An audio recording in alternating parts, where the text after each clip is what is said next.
What about children? What about children? Yes, you? I've got a son. How old is he's he? 14. He's 14. Yeah. It's a big boy. Yeah. Only one? You never Yes. were not tempted to have No. another child? No, I'm going to be the only child after that. I'm selfish. Well, we're not sharing the attention. No, we're not. Yeah. Okay. So, being a mom, did that change? No, I was Life never for really. you? He's adopted. We adopted him when he was 4 months old. Oh, And then, because I was back and forth, but I took him with me to London, and then we brought him back. And then my sister, who I told you about, she's like, there's no, place for a child. So she took him. Oh, Yeah, okay. she lives 5 minutes from me. Okay. So I see him, So and yeah. he lives with her? Yeah. Okay.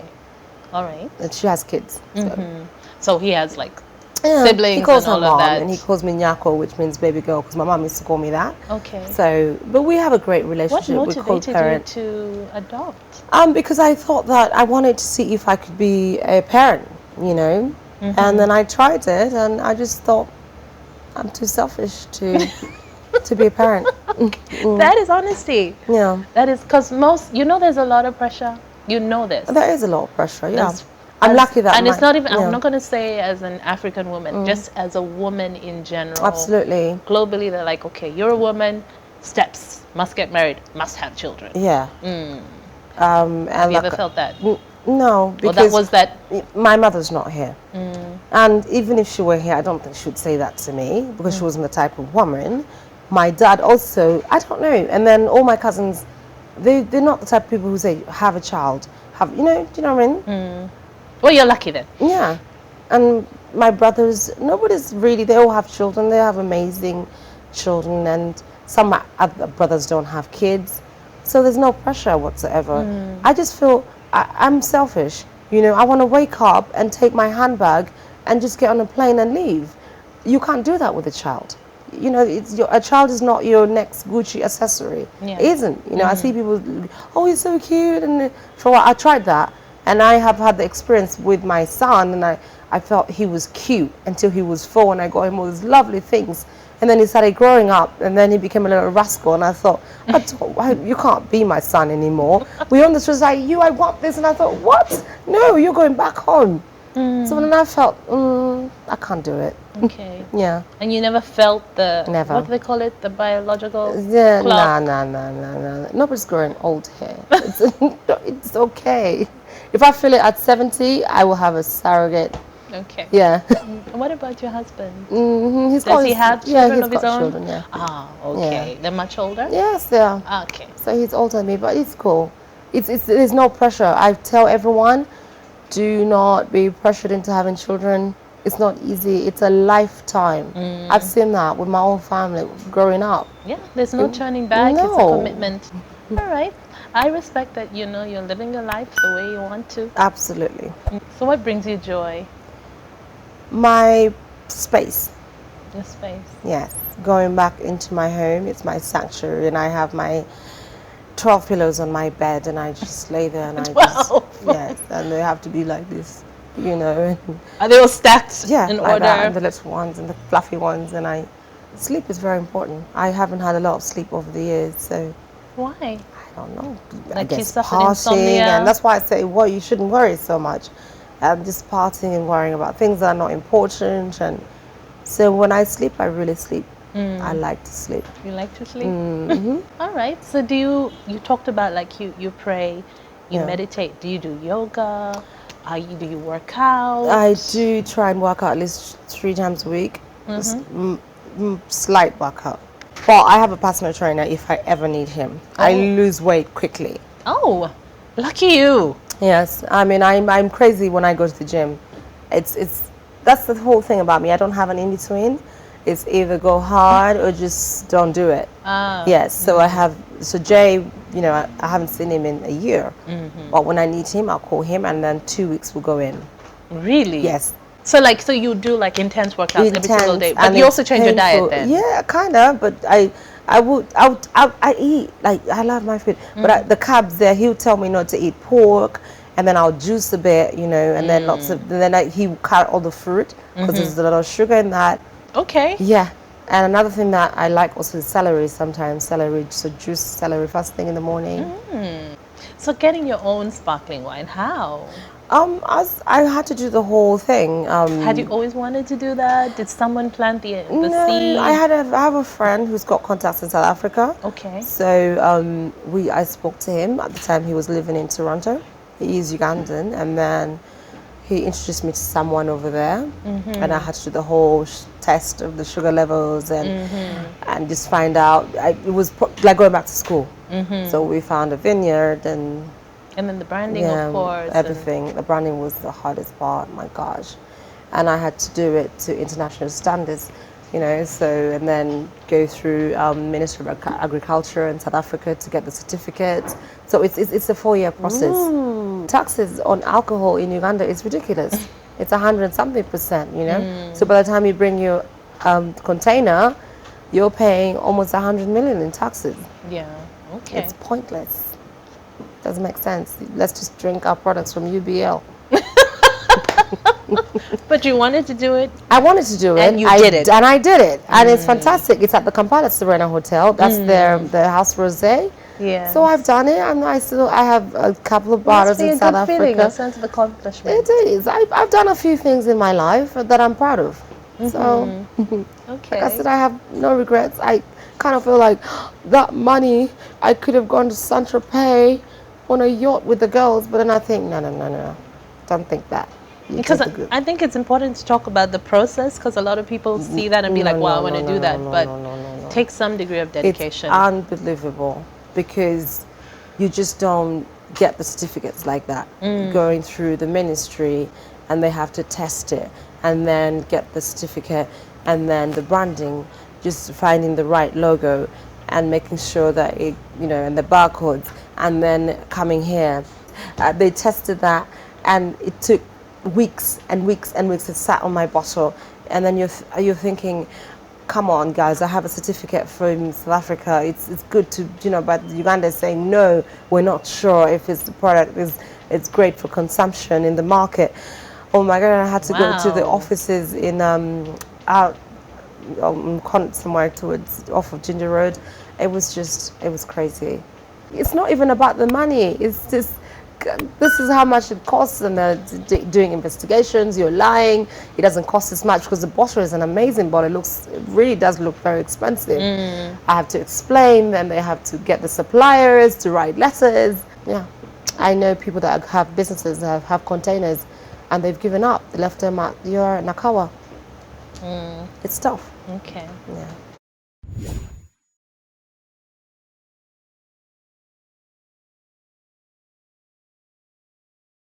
It sounds like all through, though, you've had your husband's support. He supports me. I mean, he doesn't have a choice. I'll leave him.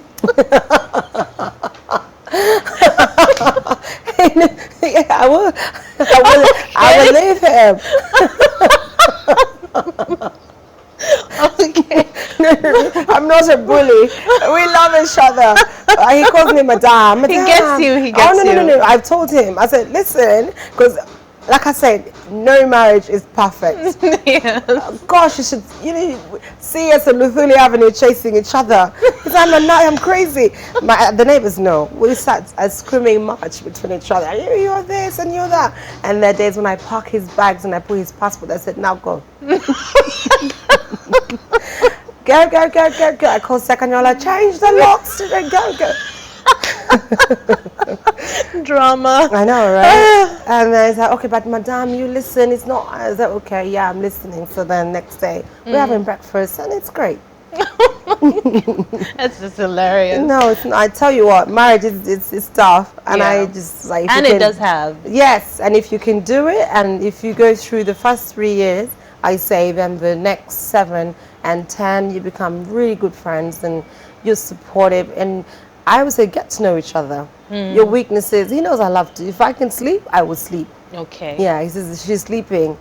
She's on her, she's by the lakeside. He calls me the hippo by the lakeside. Let her sleep. Because when I want to sleep, I want to sleep. So that's one of my weaknesses. I want to sleep. And then I know his weaknesses. He likes to swear and he screams, and we get past that. So you become good friends. But to be able to do all the things you've done, you do need to have support. Absolutely. And that's He something. supports me. Yeah.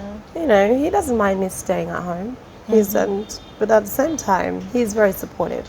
Okay. Yeah. All right. He's my best friend. Oh. Even though you're chasing each other up and down. Yeah. Best friends who fight. Yeah. Okay. So, it's 3 years now, I think, since you opened. 2 years. Is it 2 years? Yes, Since 18 you opened, months. Okay. Yeah. And since you opened the bar. Yeah. Okay. And the clothing line. And Everything happened at the same time. At the same time? Yes. Okay. Was that the plan initially? It wasn't the plan, but it's just like the product was coming from South Africa. Then I brought the tailors in from Congo, and then was building the bar, and it's just. So do you have the tailors here? No, they only no. I have one left because when you bring them, they're so good, people take them. Yeah. Yeah. That is always a challenge. Yeah. And I just thought, you know what, it's okay. We're not fighting. Go. Or sometimes they think they can do it on their own. But they always come back. My friends have said to me they've had tailors go and come back. Really? Yeah. Okay. Because it's not so easy out there. No, To have someone give you a certain amount of money every month consistently, it's not everywhere. Okay. Yeah. And where do you stock your clothes? Do you have them? Is it just here? Or? It's here, and now I have a branch in Switzerland, in Zurich. Oh, yes, so okay. And then also in London. So we have Boudoir Casa de Roy, Switzerland, and Boudoir Casa de Roy, London. Okay. Yeah. Do people appreciate? Yes, they do. The The ones, style? yes, and like I said, What have you noticed that people are getting now about, especially Chitenji? Here's a problem. They had to wait for people like Beyonce to wear it to appreciate it. Like this recent trip, her South African trip, where she Yeah. was, yeah. You know, so that's been good. So I'm grateful to them for that. Okay. Yeah. So if you to look at your impact, things that you're proud of, you've talked about, like you have your champagne, you're proud about that. Is that also The clothing brand and changing the mindset? Yeah, I'm a good friend. You know, I employ mainly women because I know the hardships that they go through, and I don't talk about the charity work that I do, whatever, because I just feel like, why should I talk about it? And also, I prefer that I know where it's going. So the people that work for me, they have a certain pay, and they all have children, and we contribute like that because we know exactly. We can't change the world, but at least I know that. I mean, the 10, 12 of them that and next to me, I know exactly where it's going. Okay. Yeah. All right. So if someone were to say, okay, who is Sue Ochola de Roy? I don't know. She's still trying to figure that out herself. I'm still trying to figure myself out. Okay. Because sometimes I surprise myself, you know, because people have hit me with the worst, and I've just looked at them and walked away. And the smallest things have made me just go irate. You know what I mean? So I don't know how to kind of define who Sue Ochola de Roy is. But the one thing I can say is I'm loyal, very compassionate, very patient. Very patient. Yeah. Okay. Yes. And advice to people living in this, especially in the world. Okay. You said you have your private life, but then you also have your moments, which are very much out there as a socialite. So your advice to a lot of people who look at that glam life and that's what they want. I just want to say to especially a lot of the girls, the young girls here, I don't know, they slay queens, I don't know what they call themselves, that when they see me, they should not think that everything I have just came easy. I work. I do 17-hour shifts. And yes, I'm married to a wonderful man, but that's a job. Marriage is a job. You know what I mean? So they can say, oh, he's this now, he's done this for her. But he could have done all of these things for me, but I maintained them. And it doesn't just take one silly girl to get up one day and say, I want this. You have to have the brain to maintain all these things, and also to be able to invest and, you know, just also listen sometimes to your inner self. You know, I always believe my inner gut says it's not right, then I won't do it. You know, so to get up and say, I've seen there's a couple of them, you know, showing money on the Instagram, and I don't get that. You know, take it, invest it, get an education, pay for someone else's, you know, do something great with your life, you know. Beauty is always going to fade. Yeah, it is. I can tell you that. You know, so. Okay. Yeah. All right. Well, thank you so much. Thank you for coming having on this me. show. Before we wrap up, the one thing is your Arab money parties. Yes. How long have you been doing them? Since 2010. And you were doing them away from Uganda first, or you started here? I was doing events. Okay. Because every time I traveled, I would do, like, go to Brazil, have an event somewhere there. Oh, I would go, okay. yeah, you know, LA, have a little small party with friends. So, and it just, our money started with, actually, they got races. Oh, yes, yes, yes. So I didn't have a tent, because I didn't know anyone. So I called Betsy. I was like, Betsy, you gotta help me. And then she put me in touch with, I think, what's his name, John? And then they spoke to Sudhir, and he said, okay, yeah, she can have a tent. That's how it all started. That's where it started. Yeah, so I got the tent, I got DJ 8-Man, I invited people, and everything came from my house. The cushions and the furniture, yeah. And then we got loads of drinks, simply because I didn't have an invite to any tent. Wow. Yeah. Okay. So that's how it started. So then you had the They first got races. one, and then... Yes, and then they all came in and they loved it so much and said, oh my God, Sue, this should happen every year. And then it started happening. Yeah. So every year it happens, you yeah. organize and it. I just partnered with Johnny Walker, and that has been great because it's a very expensive event. It is. It is a lot, and I've never made money off of it, you know, but we do it. The brand is out there, and this is brand awareness for Casa de Roy, really, not so much Suachola. It's for the champagne, for the clothing. So this is always around, is it the end of the year? Yes, Yeah, December. Towards December. Yes. Okay. All right. And you should come and visit. Yes. Yeah, come to Casa de Roy. We'll make you an outfit. I will.